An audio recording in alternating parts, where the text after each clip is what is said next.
I'm 78 years old. For 27 years, I've been keeping a secret that could get me killed.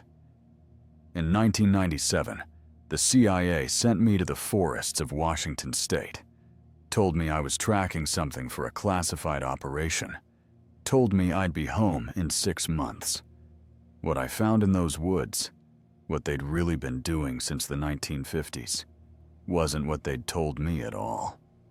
The thing they sent me to monitor, the thing people call Bigfoot, it wasn't what I thought, and what the government was doing to them was worse than I could have imagined. I went off script, started asking questions, started seeing things that didn't match their story, and the government erased me for it. My name was, well, it doesn't matter. You can call me Case. I'm 78. I've got maybe 3 months left. Pancreatic cancer, stage 4. This is what happened. Before 1997, I was a field operations officer. Started in 75, right after Vietnam. Did 2 tours. Infantry. Came home in 73 with a Purple Heart and nothing to show for it. The VA wasn't helping. I was 23 and felt like I'd already lived a whole life. That's when the CIA recruited me. 2 guys in suits. Said they'd read my file. Said I had skills they needed. I believed them. Spent the next 22 years believing the agency was protecting people, making the world safer. Took me until I was 53 to learn the truth.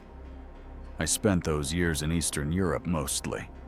Berlin, Prague, Warsaw, Budapest, following money, tracking weapons, watching Soviet remnants try to stay relevant after the wall came down. Boring work. Surveillance. Dead drops. Assets who were more scared than useful. But I was good at it. 22 years without a blown cover. 3 commendations I'll never be able to prove I got. And I had a wife, Laura. Met her in 76. State Department. Cultural attaché. Smart. Funny. Beautiful. Married 6 months later. By the mid-90s, we were roommates. She'd stopped asking where I'd been. At State Department parties, we'd stand on opposite sides of the room. In early 97, I came home from Romania. Been gone 4 months. "Hey," I said. "Hey." That was it. That night in bed, she finally spoke. "When you retire, we need to figure out if this is still working." "Okay." "I mean it." "I know." She turned over, went to sleep. 2 weeks later, I got called into Langley. That was March of 1997. My station chief was a guy named Brennan. Career officer, 30 years in. Cold eyes. "You're being reassigned," he said. "Domestic, Pacific Northwest." I laughed. "That's FBI territory." "Not this one." He slid a folder across the desk. Thin, maybe 20 pages. "Read it, memorize it, burn it. You deploy Monday." I opened it. First page had a title in bold. Project Coldwood, eyes only, compartmented. Below that, asset monitoring and threat assessment, indigenous population, remote wilderness area, civilian encounter mitigation protocols. I flipped to the second page. Photographs, black and white, grainy. Something standing in a clearing. Bipedal. Large. Covered in dark fur. Another photo. A footprint in mud. Massive. 5 toes. I looked up at Brennan. Is this? Keep reading. Maps. Topographical surveys. Population estimates. Movement patterns. But no clear explanation of what these things were. Just subjects and assets and population management. There was a list. 16 names. Agents deployed before me. Next to each name was a status. Anderson. J. 1956, 1957. Retired Foster. R. 1963. 1964. Deceased Williams. 1971. 72. Retired Chen. D. 1984. 1985. Retired Morrison. K. 1992. 93. Status unknown. Status unknown. Not retired. Not deceased. Unknown. There was a section called Engagement Protocols, but most was blacked out. What I could read: under no circumstances should agent initiate direct contact with subjects. Observation only. Any deviation from protocol will result in immediate extraction and redacted. The final page had a warning in red. Critical. Agent must maintain emotional distance. Anthropomorphization of subjects is prohibited. Despite appearances, subjects are redacted and must be treated as such. I read that 3 times. What were they so afraid of? You're telling me the CIA monitors Bigfoot, I said. Brennan didn't react. Read it. Memorize it. Burn it. Deploy. Monday. He walked to the door. Stopped. 6 months. You observe. You report. You do not engage. Clear. Clear. Good. You follow protocol exactly, or people die. People die? Read the file case. He left. I took it home, read it again, then burned it in my fireplace. But I couldn't stop thinking about Morrison. Status unknown. I deployed to Washington State on March 17, 1997. Laura drove me to the airport. We didn't talk much. At the gate, she hugged me. Quick. Awkward. 6 months, I said. She turned and walked away. I didn't know that was the last time I'd see her as my wife. My cover was Forest Service. Wildlife Survey researcher. Real job. Surveillance.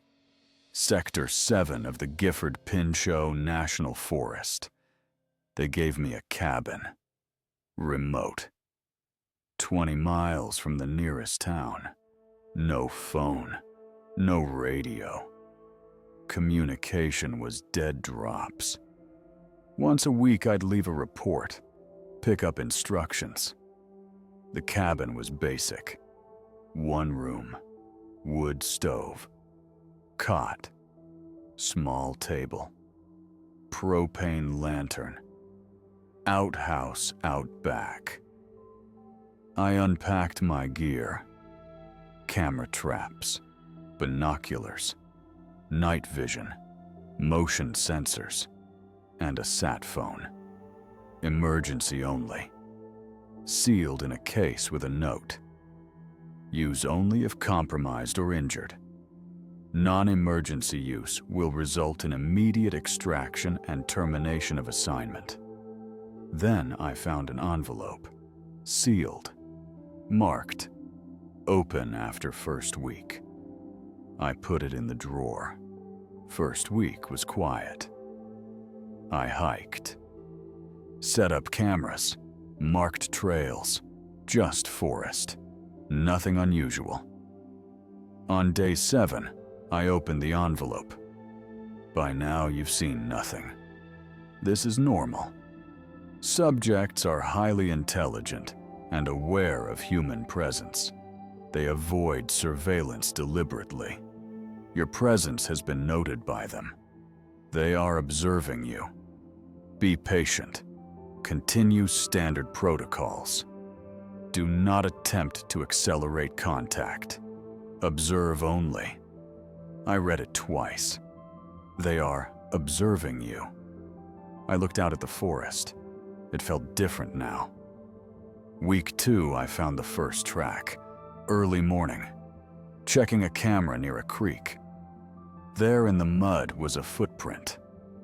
Large, maybe 16 inches. 5 toes.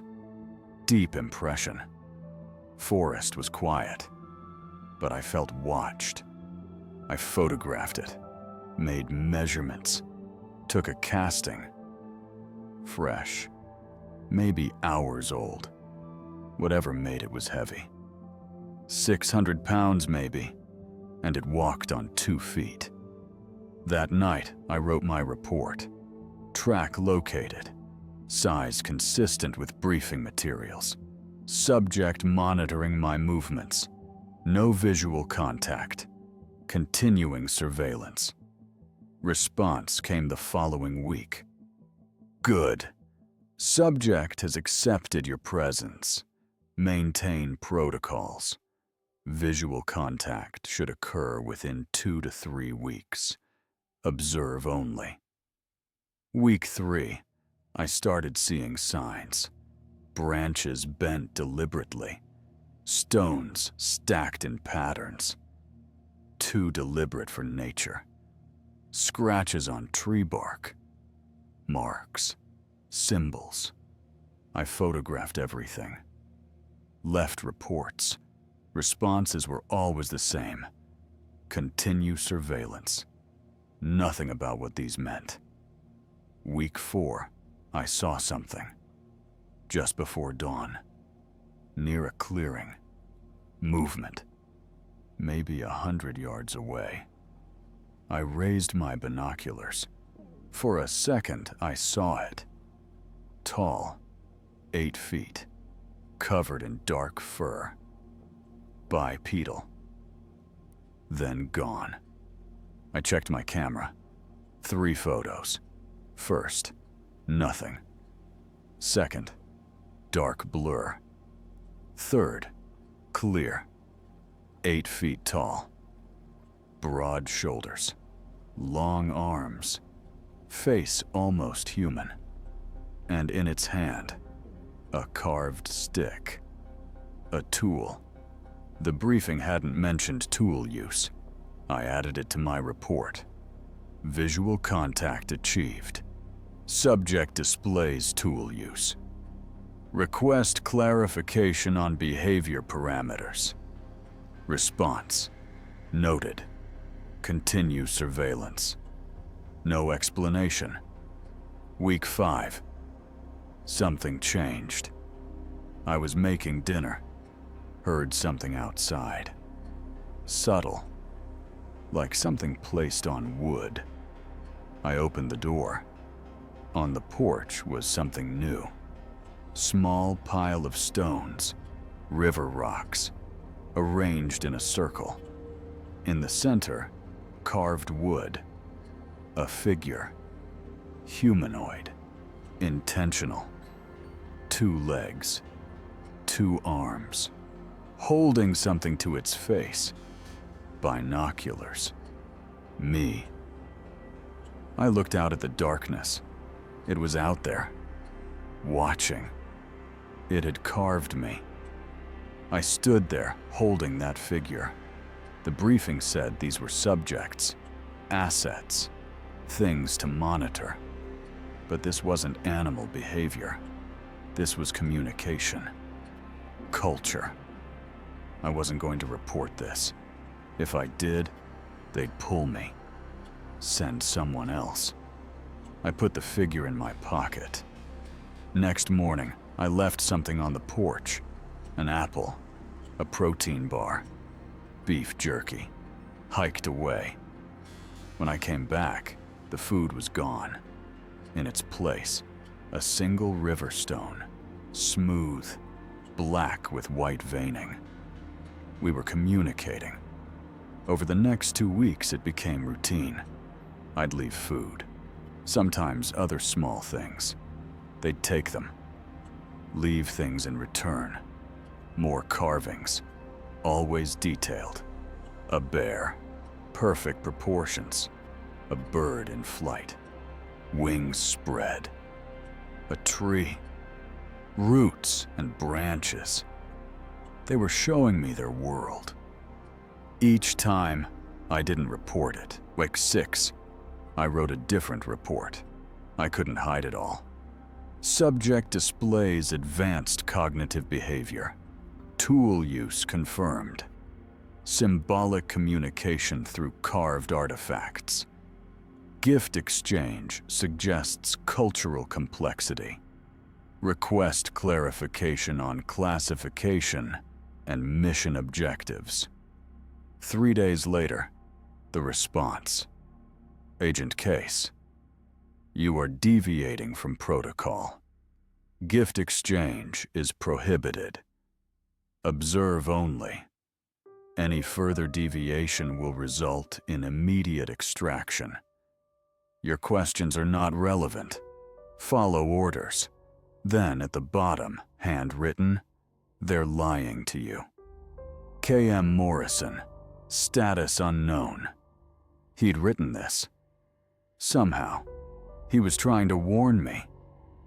That night I couldn't sleep. They're lying to you. About what?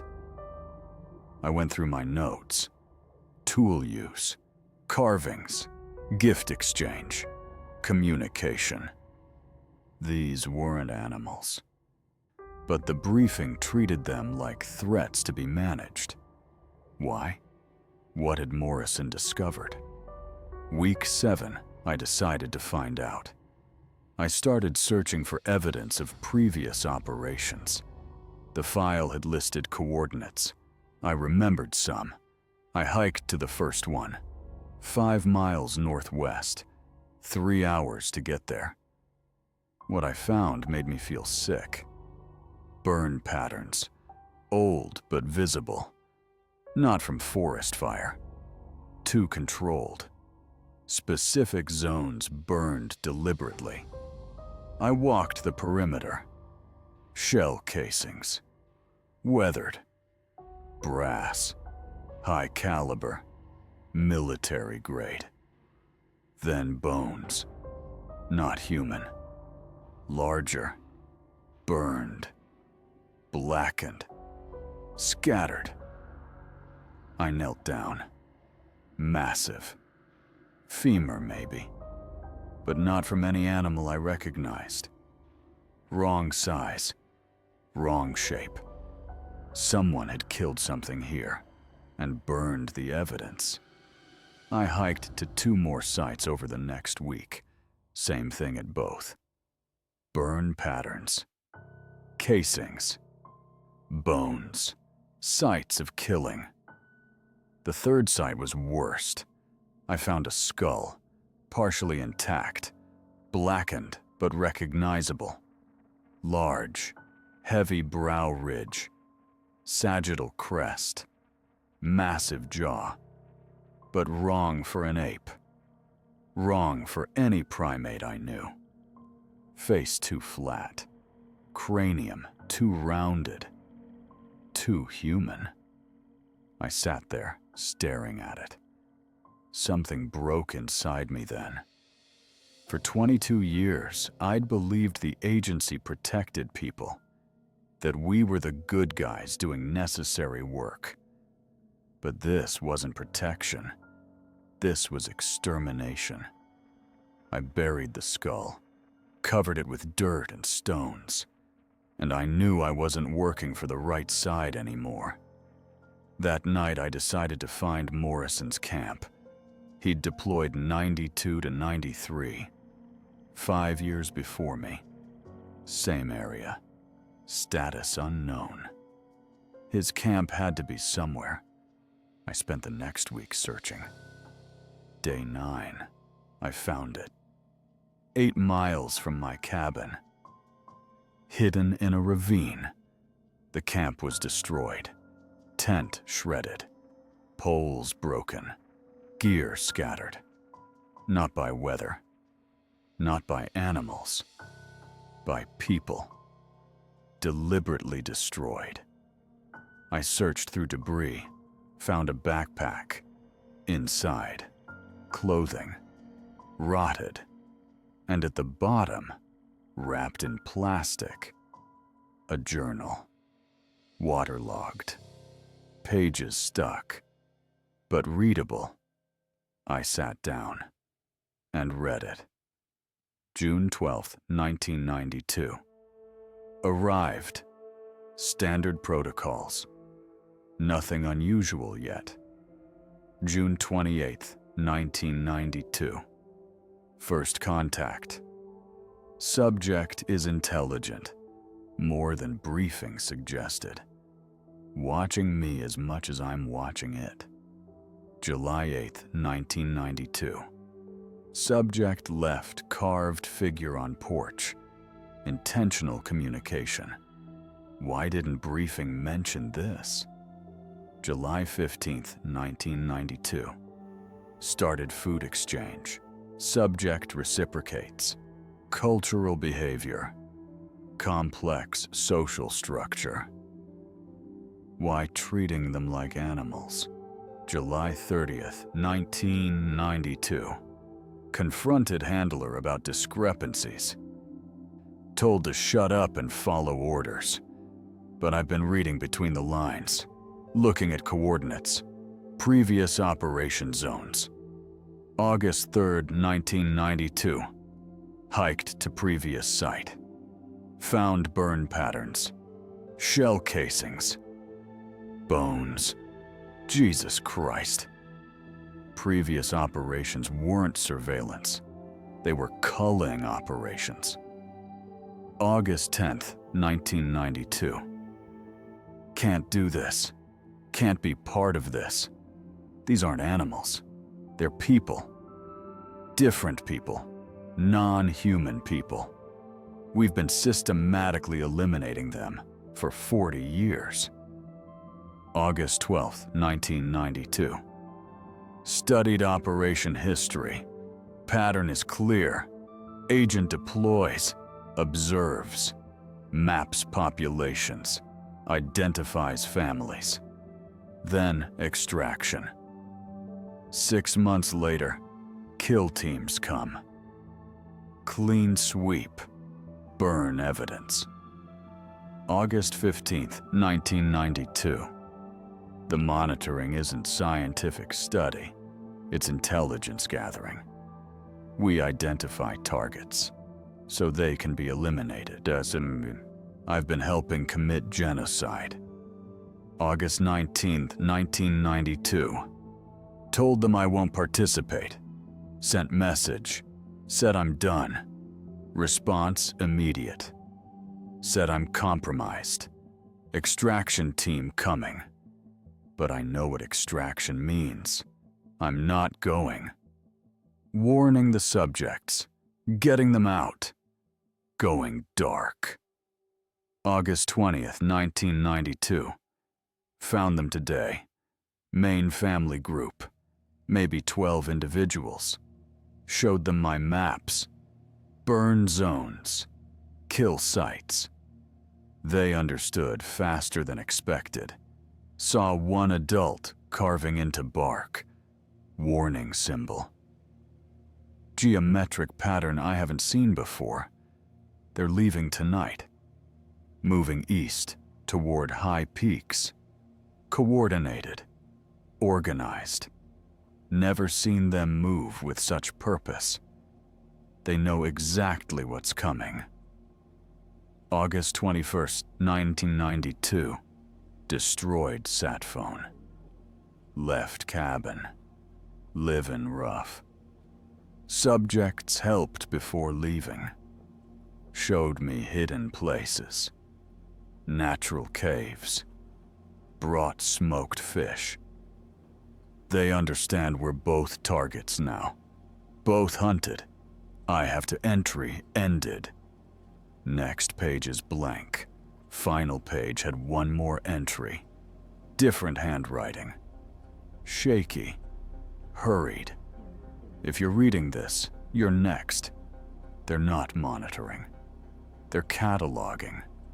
You're mapping targets for extermination. Get out. Warn them. Don't trust. Ended mid-sentence. Morrison disappeared after that. Status unknown. I sat in that ravine for hours. Journal in my hands. Everything made sense. The redactions, the vague language, the do not engage. They weren't studying these creatures. They were hunting them. 45 years. 16 agents.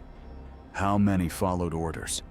How many helped map populations before kill teams came? How many figured it out like Morrison? I looked around the destroyed camp. They'd found him and killed him, or captured him, or made him disappear. Same thing they'd do to me. I hiked back, mind racing. No, that's not right. I wasn't thinking clearly. Just moving, one foot in front of the other. Project Coldwood wasn't surveillance. It was systematic extermination. I'd been sent to help. The creatures leaving me gifts, communicating with me. I was supposed to mark them for death.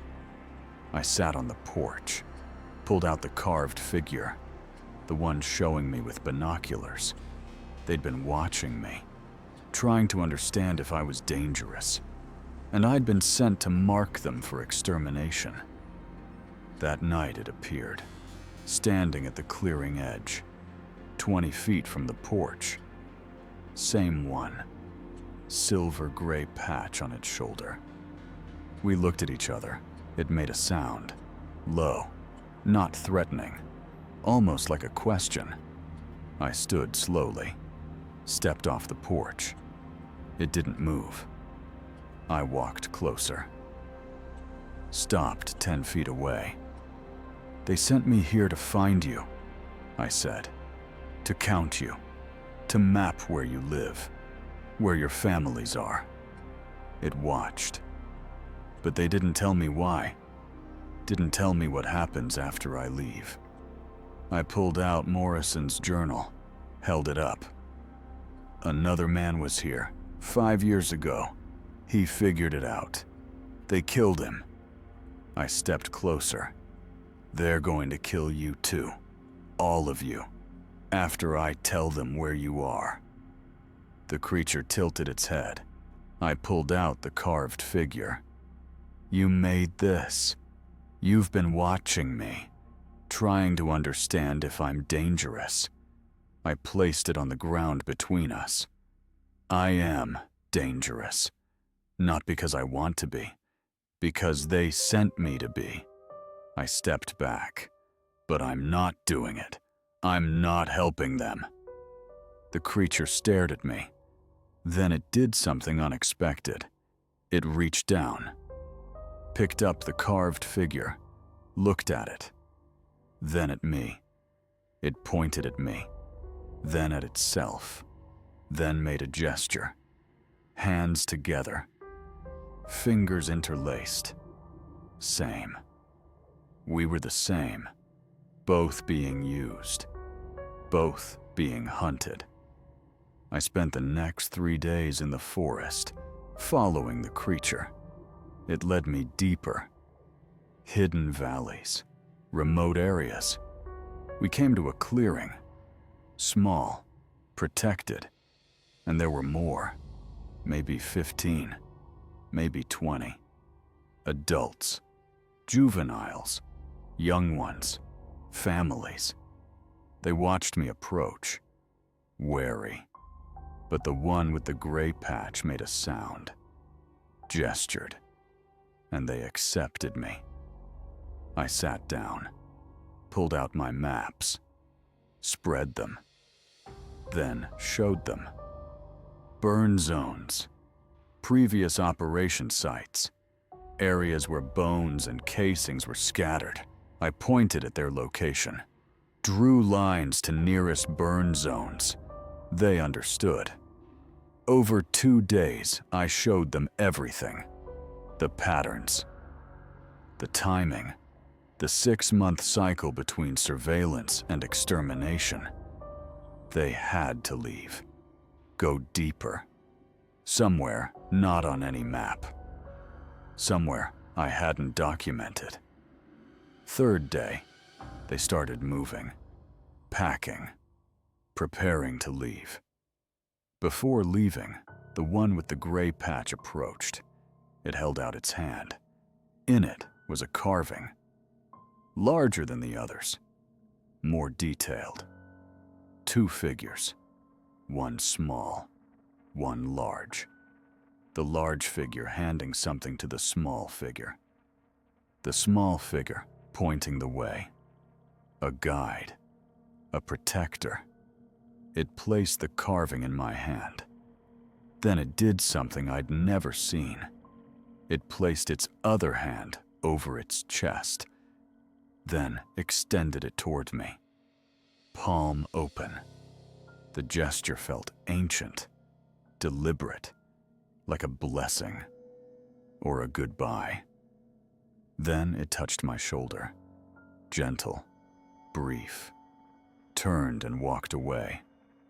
The whole group followed, moving north, deeper into wilderness, away from the areas I'd mapped, away from the kill zones. I watched them disappear. I went back to my cabin, sat down, wrote my final report. Mission compromised. Subject population relocated. No current intelligence on whereabouts or numbers. Surveillance equipment damaged. Request immediate extraction. Left it at the dead drop. Then waited. 2 days later, they came. Not an extraction team, a kill team. 3 men. Tactical gear. No identification. Didn't knock. Kicked in the door. Weapons drawn. Agent Case, you're under arrest for violation of operational security and treason. I'm not going with you.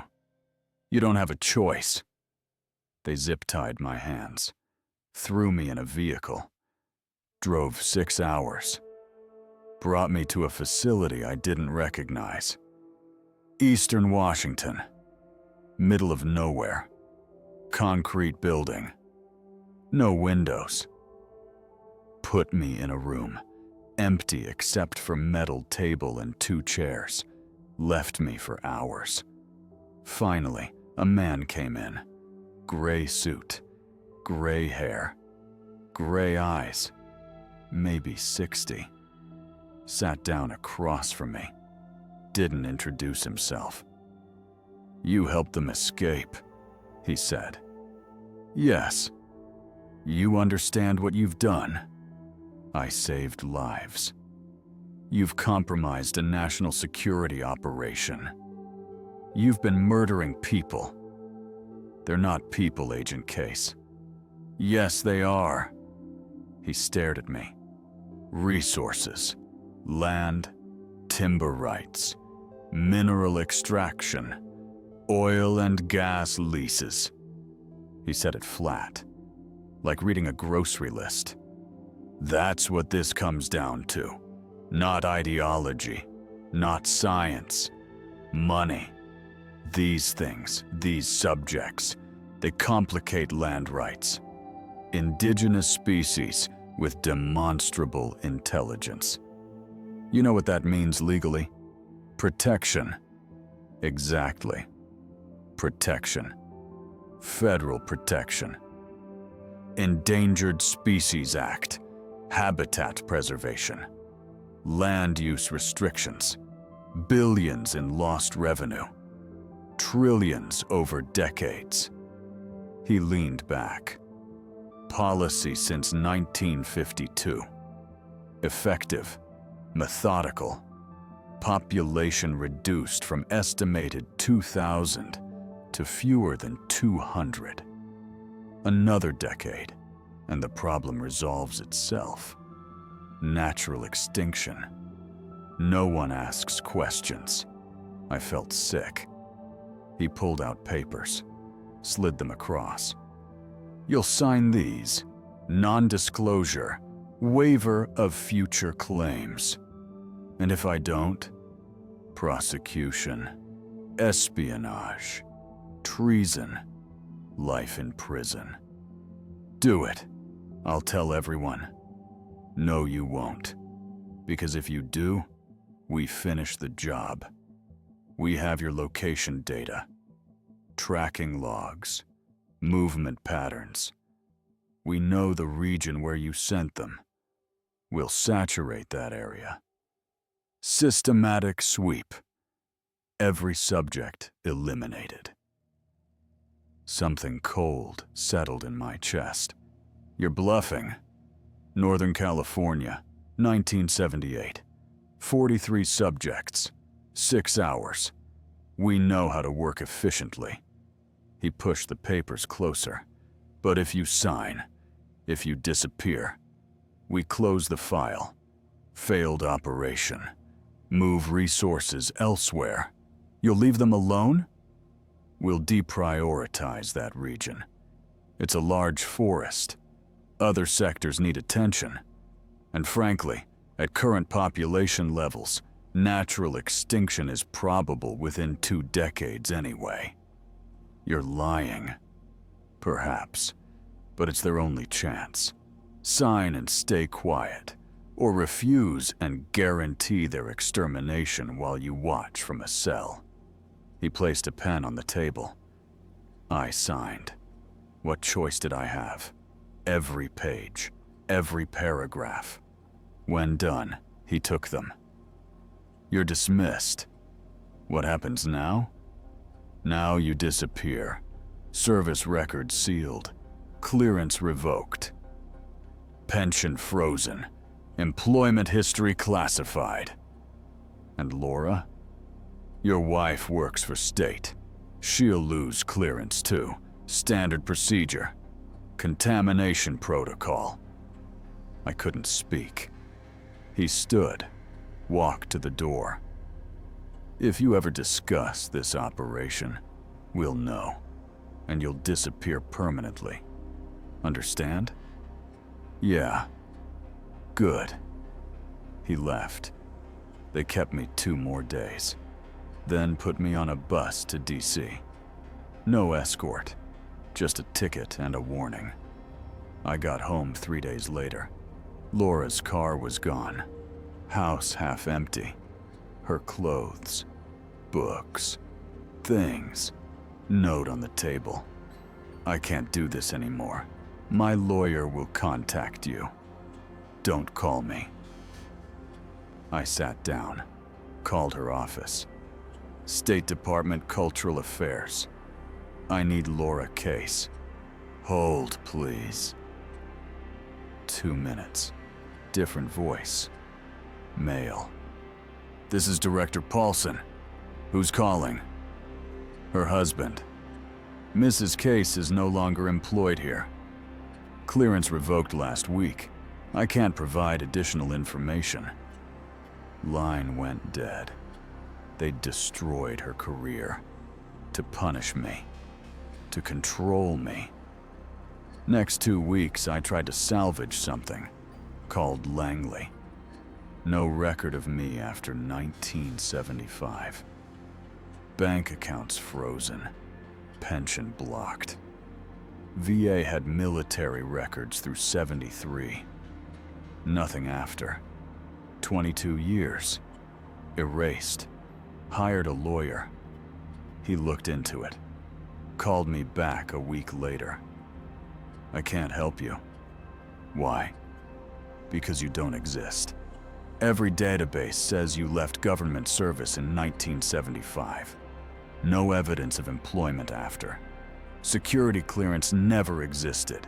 Service records sealed under classifications I can't access. But I worked for them. Then someone powerful doesn't want that to be true. He handed back my retainer, uncashed. I'm sorry. Nobody can fight this. For 2 years, I didn't exist. Couldn't get a job. Background checks came back blank or flagged. Couldn't get passport. Couldn't get credit. Moved into a motel. Starlight Inn on Route 1, Virginia. $40 a night. Room smelled like cigarettes and mildew. Bed sagged. TV barely worked. Worked under the table. Construction. Day labor. Show up at 6 a.m. Stand with 20 desperate men. Hope someone picked you. 10 hours hard labor. 50 or 60 bucks cash if lucky. Some days washed dishes. 8 hours. 60 bucks. Hands raw. Some days unloaded trucks. Some days cleaned offices at night. Whatever paid cash. I'd come back to the motel. Eat gas station food. Sit on the bed. Think about them. Whether I'd really saved them. Whether the government kept their word. Or whether I'd just led them somewhere else to die. Laura filed for divorce April '98. Papers came to the motel. We met once. Her lawyer's office. She looked older. Tired. Hair shorter. Hello, Michael. Laura. Her lawyer explained terms. She'd keep house. Car. Retirement. I'd get nothing. Because I had nothing. Do you agree? Yes. We signed. When done, Laura stood. Started to leave. Laura. She stopped. Didn't turn. I'm sorry. You didn't get me fired. They erased you. I was married to you. So they erased me too. That's not your fault. That's them. She turned around. But everything else, the 21 years of lying, of being gone, of choosing them over me, that is your fault. I know. Were you ever going to tell me what you really did? I couldn't. Right. You couldn't. She walked to the door. Stopped. I got a job in Portland. Museum work. Research. It doesn't pay much. But it's mine. And I'm starting over. I'm glad. I hope whatever you did was worth it. Then she left. Heard later she remarried. Guy from the museum. Moved to Seattle. I was happy for her. She deserved better. June 1999. Something changed. Came back to the motel one evening. Clerk called me over. Package for you. I'm not expecting anything. Well, someone left it. Plain brown envelope. My name. Nothing else. Took it to my room. Opened it. Inside, new Social Security card. Birth certificate. Driver's license. All with my name. Michael Case. But different numbers. Different dates. Different history. And a note. Typed. Stay quiet. Stay invisible. These are your new documents. Use them. Start over. But remember, We're always watching. One word about Project Coldwood and you disappear. Permanently. This is the deal. I sat there holding the documents. They'd given me a new identity, but only if I stayed silent forever. I took the deal, used the documents, got a job in Oregon. Security guard at a mall. Minimum wage. Night shift. Got hired. Rented a house. Small. 1 bedroom. Needed work. Moved to Oregon, August '99. Started over. Kept my head down. Didn't make friends. Didn't talk about my past. Worked security 6 years. Then, maintenance. Better pay. Day shift. Fixed things. Painted. Changed bulbs. Simple work. Quiet. 2005. Bought the house I'd been renting. Fixed it up slowly. New roof. Windows. Paint. It became home. For 27 years, I kept the deal. Never talked about Project Coldwood. Never said the words out loud. Became invisible. Like they wanted. But I kept the carved figure.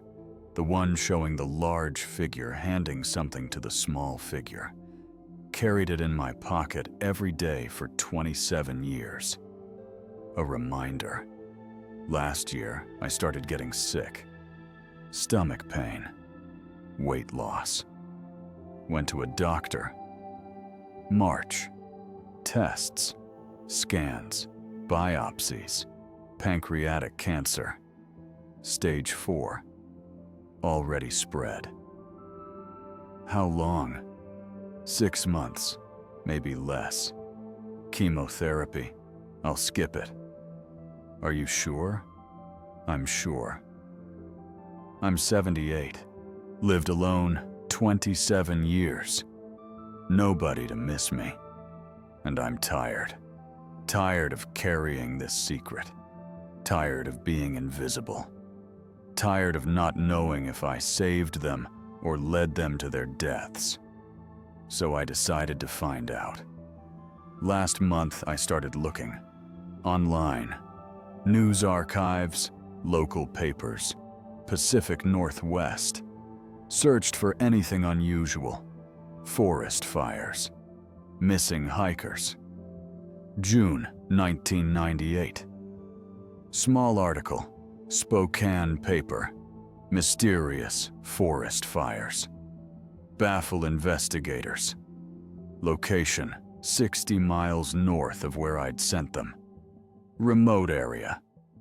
No lightning. No campers.